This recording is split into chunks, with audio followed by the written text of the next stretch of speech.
Olá, eu sou a Daniela. Hoje, dia 25 de abril, é o Dia Internacional contra a Alienação Parental.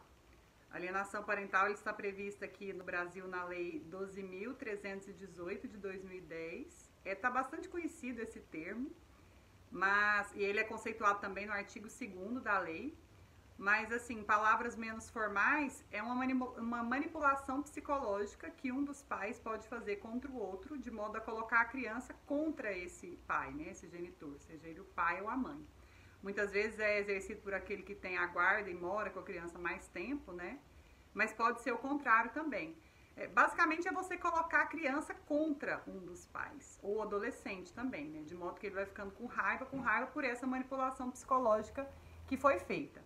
Hoje existe um movimento grande também que é contrário a essa lei. As pessoas falam que ela está sendo usada de forma errônea, muitas pessoas se utilizam dela para rebater acusações reais de abuso sexual, por exemplo. Mas isso aí, gente, eu, por exemplo, não me posiciono contra a lei de maneira alguma. Eu acho que é uma lei importante, é um ganho. A alienação parental, ela existe, a gente vê acontecendo, enquanto advogados, a gente vê isso acontecendo. Você vê clientes que estão ali com seus filhos sem querer conversar com eles, e isso tem muito a ver com a conduta do outro genitor que está ali, sabe, descendo a lenha, como se diz, naquele pai ou naquela mãe. Então é algo muito sério. Eu acho que a lei deve sim ser mantida, até porque ela prevê toda uma análise da equipe multidisciplinar para analisar, para descobrir de fato o que está acontecendo, e prevê depois as punições, que podem ir de multa até a perda da guarda mesmo por aquele que está fazendo a alienação parental.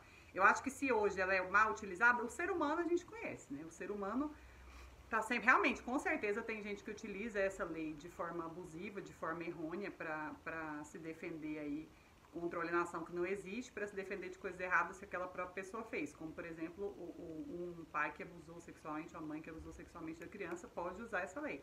Mas eu acho que a gente tem que ver mais pela regra mesmo. Eu acho que na maioria das vezes quando alguém procura utilizar a lei de alienação parental, é porque de fato está acontecendo algo grave nesse sentido. E aí ele já tentou conversar com aquele pai, com aquela mãe, né? Ou mãe, já tentaram conversar, já falaram. Tem que procurar um psicólogo. Claro que a judicialização é sempre a última medida, mas às vezes ela pode ser sim necessária, e eu acho que a lei ali está a serviço nesse sentido.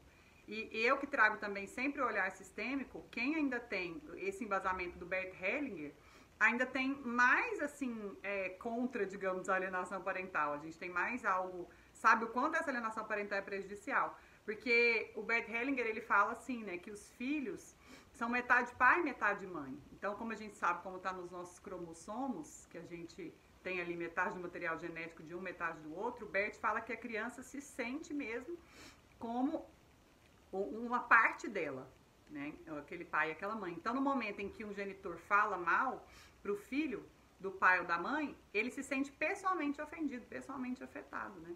Porque você tem ali um pai, uma mãe azul, um pai amarelo, você vai dar aquele filho verde. Esse filho só é verde porque é pai dessa mãe azul e desse pai amarelo aqui, né?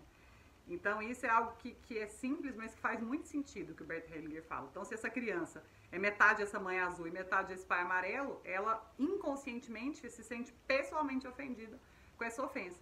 E existe um prejuízo psicológico muito grande depois para o desenvolvimento da criança, né? E quando são feitas constelações familiares, muitas vezes é revelada assim, essa lealdade que às vezes um filho teve com relação ao pai ou à mãe que ficou sendo alienado pelo outro, e as consequências ruins que isso pode ter na vida da pessoa, porque muitas vezes depois ela vai se voltar contra aquele que falava mal do pai ou da mãe. Enfim, vários prejuízos que a psicologia vai poder explicar melhor aí do que eu, mas que podem advir desse tipo de comportamento. Então eu acho sim que é uma lei muito importante, e dá aí a sua opinião sobre a lei de alienação parental, e segue a gente aí no canal, dá um like, compartilha o vídeo. Obrigada!